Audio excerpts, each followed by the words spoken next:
We all have an idea or two. Last year, I decided to make a loco which had been on my thoughts for some time.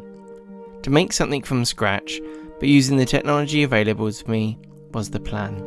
I decided to make a better version of this model, but first, let's talk about the project and how it came about.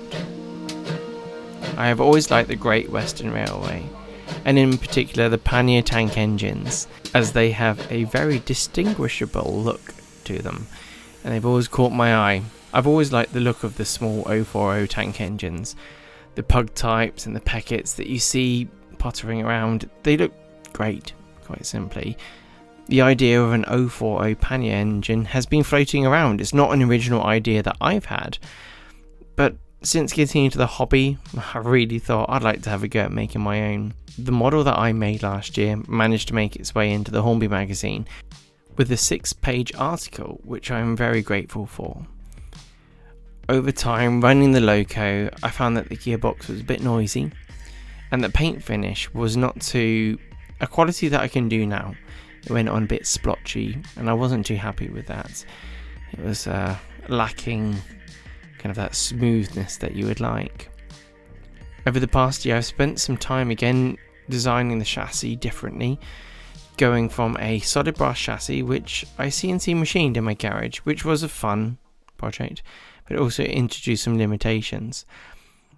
I had a lack of lateral movement on the axle, which that compensation would normally allow for certain conditions of track.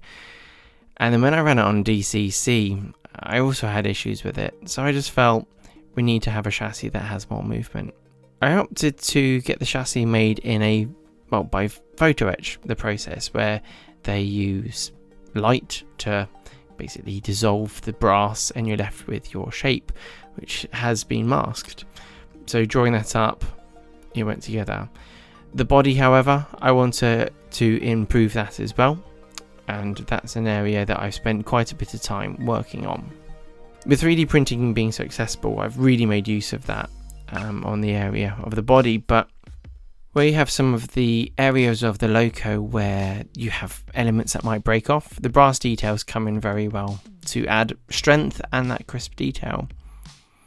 First, we're going to look at the chassis design. I ordered the photo etch from a company called 4D. I'll put a description in the picture here for you to see. And that came in, it didn't take too long. I think it was about 2 weeks for that to come. They came in. I went through the process of assembling the parts. I made a small fixture to allow me to put it together in a way that allows it to be square. I had to solder in the bushes that the axles would run on, and I had to do a little bit of filing work to squeeze the gearbox in as well.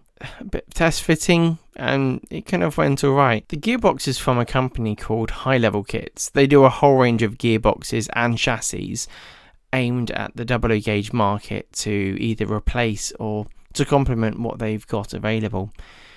I wasn't sure which one to pick from, but the website was very informative, and you got an option to look at the axle distances, and there's certain gear ratio arrangements you could look at. It's worth looking because you could probably upgrade various locos that you have by looking at this.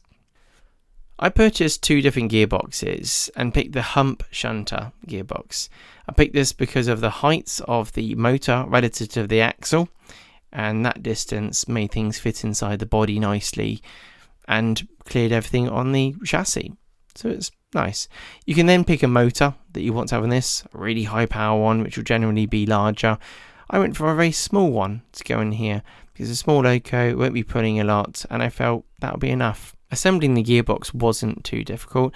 At the same time, I had to take my time because I haven't done this before, and there were some details that when I was putting it together I wasn't quite sure. Looking at their instructions, even though they were good, had to do a bit of head scratching, but we figured it out, and doing another one, I'm very, very confident doing it. Also, it's very tiny. You look in this picture, size of my thumb compared to it. After the assembly and fitting of the motor, I added some Loctite to the worm gear to hold it in position. Dropping the gearbox into place meant the axle needed to be removed from the gearbox and then reassembled onto the chassis. I noticed that the gearbox can rotate about the axle on its center. So to fix this, I 3D printed a little cradle to hold it in position. I kind of learned later on that wasn't maybe the best thing to do. I need to make something softer to do that. There are 2 types of wheels that will be put onto this loco, all of the same size, but one being uninsulated and one being insulated. The uninsulated ones make the axle live, and we can get power from the chassis where the axle rubs on the bearing, which is great, so we can get a bit more efficient power.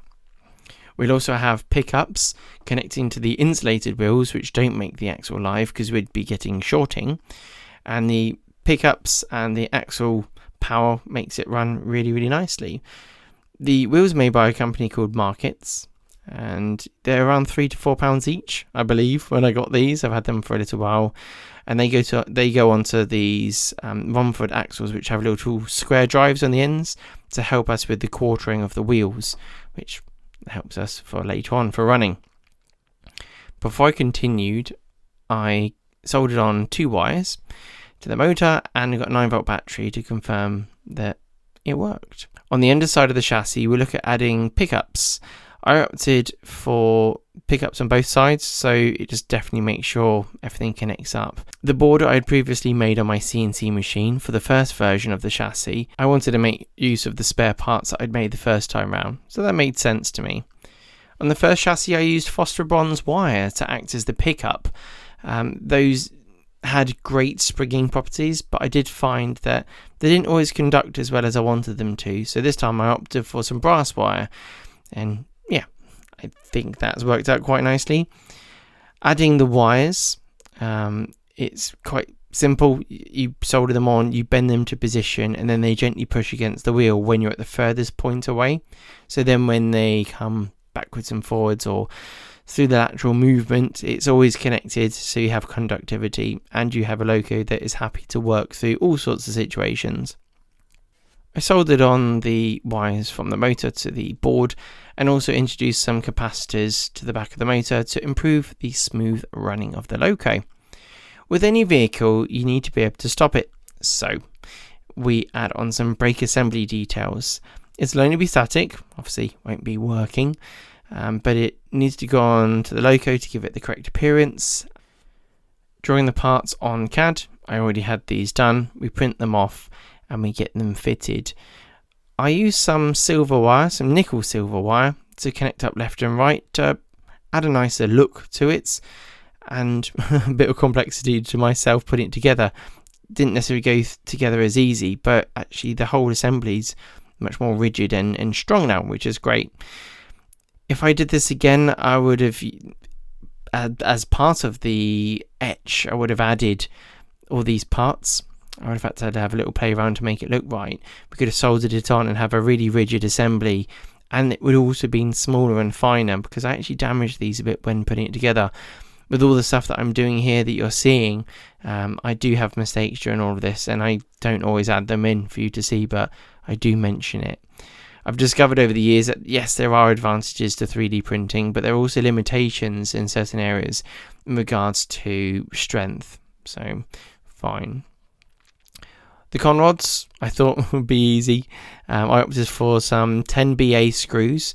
I previously used the kind of not provided screws, but screws meant for this, for connecting up the conrods, where you screw this piece on, you have a bit of sticky out piece, you put your conrod over the top, and then you solder on like a bush on the top and then file it flat. Thought I used screws so I could disassemble it easier afterwards. I did find though that I did get a bit of a bind from this, even though I built the chassis with a jig. When the wheels went round with both conrods attached, I got a tight spot. So I ended up having to open up the holes and take down the diameter of the screws where the conrod would sit on them, and that improved things massively. Doing it again, I'd probably have a little bit more of an elongated hole on the conrod that you still wouldn't see. During building this, I noticed that I managed to get some glue onto the axle, making it tight, and when running it in, it got tighter and tighter and tighter until it didn't work anymore. I got really stressed and had a break from this, but fine. I cleaned this up, I found the problem area and went from there. Initially I just thought the motor had given up because it was just getting hot. And then I used some Tamiya X1 acrylic paint and airbrushed that on, and it went up really nicely. It's really nice paint, if I'm honest. It doesn't smell like it's completely water based. It smells like there's something, almost like an alcohol in there. I'm sure there probably is, or something like that, if it smells like that. But it went on, it's like really thin, but it has strong pigment, which is for me an excellent paint. There's some paints out there that are not like that. With the chassis done, I now need to fit the body onto it. As I've said before, I spent some time working on the body design.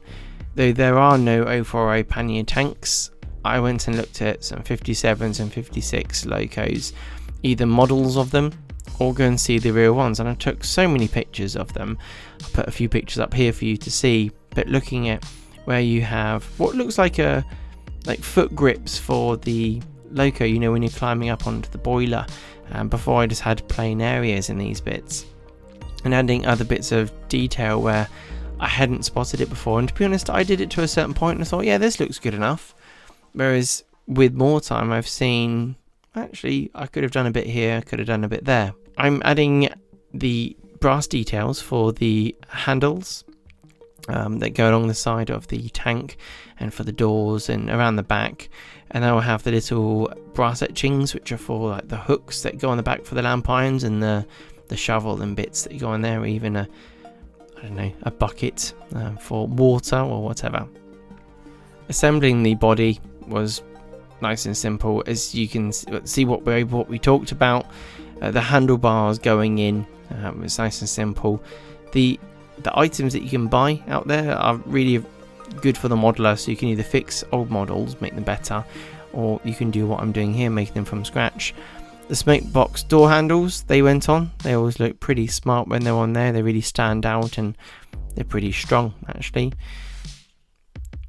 And yeah, once it was all together, I gave it a coat of primer, and I used a shade of primer by Vallejo, which is their dark green colour, which I think is absolutely excellent.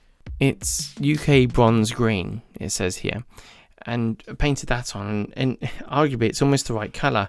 The issue I had when I did my first loco was painting over the top of white. You have to put more coats on to hide the white, because the pigment wasn't very strong by rail match.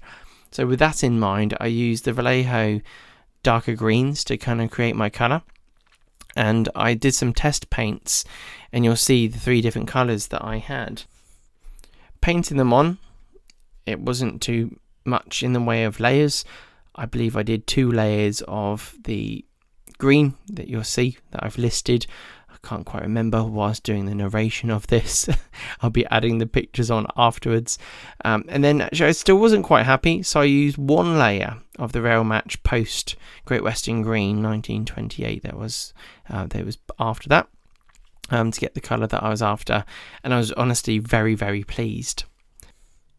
With the green paint dry, I moved over to the black of the smoke box area. We have the chimney that goes on top, the cab of the roof, and some other little areas that are on the loco. Not too much is black on this. Once that's dry and we're happy with that, we also paint the safety valve and the top of the chimney. Those 2 areas are good to go. I went with the brassy gold colour, and then I used a gold colour on the whistles, which you could barely see.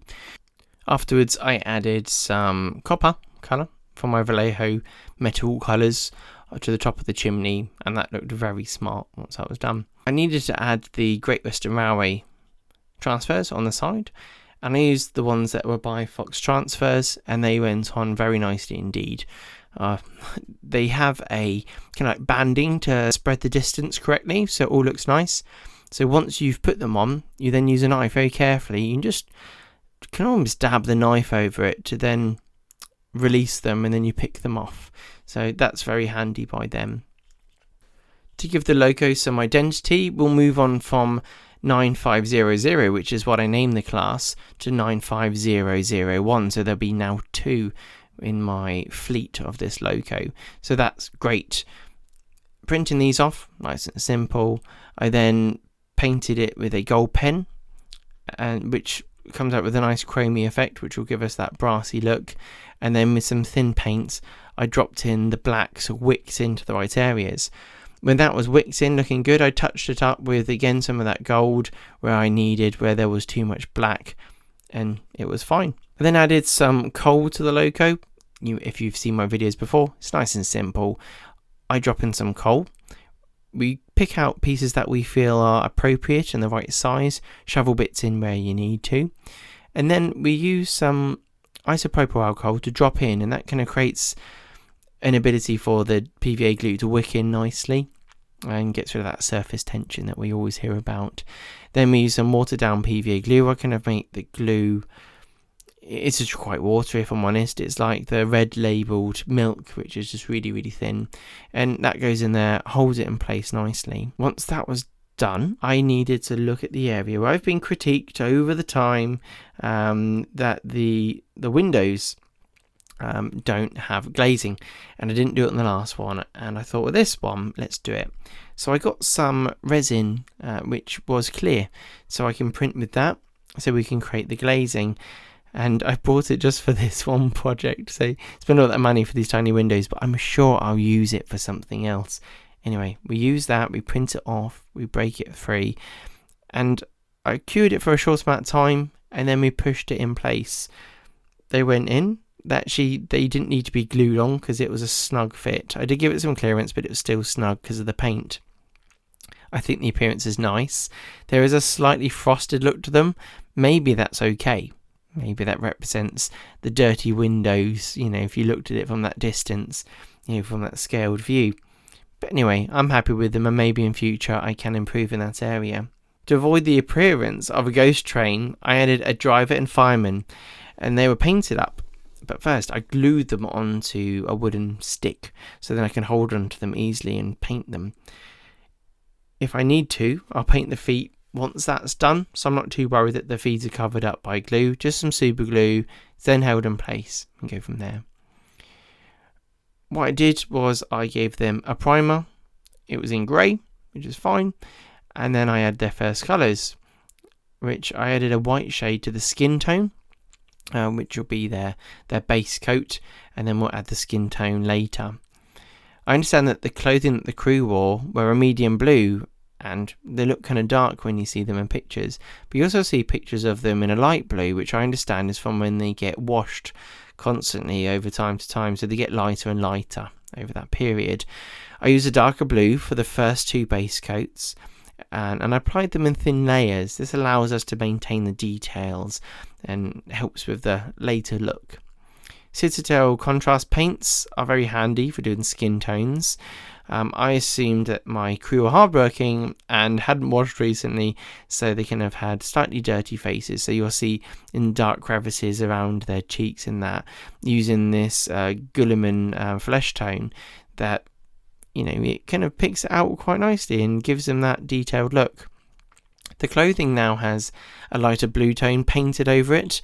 I try and make sure I avoid the creases just to make it all pop out and your eye can pick it out once it's on the loco. To finish off, I used a quick coat of black paint to do the firemen's hats, and that's it. I think they look pretty nice. Fitting them to the model was actually tricky to show you, as my fingers and hands get in the way as I was trying to use the super glue to get them in there. But where the body would actually rest against parts of the loco, I just put a bit of super glue on there and leave it in place. If you didn't want it to be permanent, you could use some black tack to kind of hold it in place. That's very sticky stuff, and if you want to, you can take it out and use it on another loco if you needed to in the future. The running plate was quite simple. I painted it black, and then we added the green back to the little boxes on the side, painted the red on the ends, you have the black buffers, and then we added in the writing, which was 9501, which is a little bit tricky, but it's all doable, and I kind of find it quite fun. After that, I varnished it just like the body. I gave the body a spray of varnish. I use a satin coat, and this makes everything kind of stay in place, but give it time to dry. The paints I find give it, a couple of days for it to go actually proper hard, because I find you can leave fingerprints and things, so it's worth doing that. An area that I also felt that I didn't tackle last time, and I kind of used the NEM sockets that you could get off the normal locos with that little triangular shape to get it in, was that I thought I'll draw one up and have it so then you can have the centralizing action once it's screwed in place. And you can see by my design here, these arching out areas that rest against the inside of the chassis. I'll be using PLA plastic, which is polylactic acid, which I make using my filament printer, which works a treat. I made a few versions to get the right distance and everything, to make sure that when a loco then clips onto a wagon that there's enough buffer distance, because we don't want buffer lock and then things come off whilst we go around corners. I checked a couple and I fitted the one that I was happy with, and I grabbed one of my Pannier Tank engine tankers and clipped onto it, and everything looked pretty good in my opinion anyway. The height of the couplings was good and they centered okay, but I'm actually going to make some better ones so then the centering is even more effective. Now it's time to take photos of this loco and give it a test run. My photos, I take them for my thumbnail. Thumbnail is pretty important for videos, and I have a lot of fun with that. Moving my way over to Dick Railway or Severn Valley Railway, or in a lovely field, I take some photos of this and they came out really nicely. So I'm obviously showing you some of these pictures as we're talking about it. I've enjoyed this process. Last time I machined a chassis, which was fine. It was quite intense making that, but it was fun. This time I went for a photo etch chassis to hold it together with that traditional sense of making a loco kit. I've always enjoyed the idea of making 3D printed items, and my experience using CAD will allow me to draw these items up. And of course I could spend some time with brass sheet, bend it around, I can add my own little manual rivets, get some white metal parts and do my best. But with the way my life is, I travel a lot, I work a certain amount that doesn't allow me to have as much hobby time as I would love. So when I am traveling, I can get out the laptop and I can draw up items and I can dream about making these parts. So I get back, I print them off and I start working on it. So when you get some criticisms of why don't you do it the old-fashioned way, well, I'd like to if I had that much spare time. But I want to get through projects. I've got all these different things I want to do. So I utilize this modern world of 3D printing and enjoy some of the other pastimes during that, so I can introduce brass fittings. And you look at modern companies, when they make their prototypes, they have 3D printed bodies. I'm assuming even 3D printed chassis to make sure everything kind of looks like it fits together right, and then they go into production. So what I'm doing is a partial way towards that, which is something I enjoy. I hope that you take away something from this episode and that you get the urge to get your parts box out and start tinkering. You don't have to have a 3D printer to have fun with these types of things. You can just put something together from an old body that you picked up for hardly anything, drill some holes in it, add some details here and there, and just learn. Watching YouTube videos for me is where I've learnt some areas, whereas my father's helped me in other areas, as well as my brother, which is great. I hope you've enjoyed what I've done. I've enjoyed sharing it with you, and that if you go away from this and are slightly more inspired than you were before, great. If not, I do apologise. But this is Double O'Neill, and my name is Tris, and I will see you soon. Bye bye.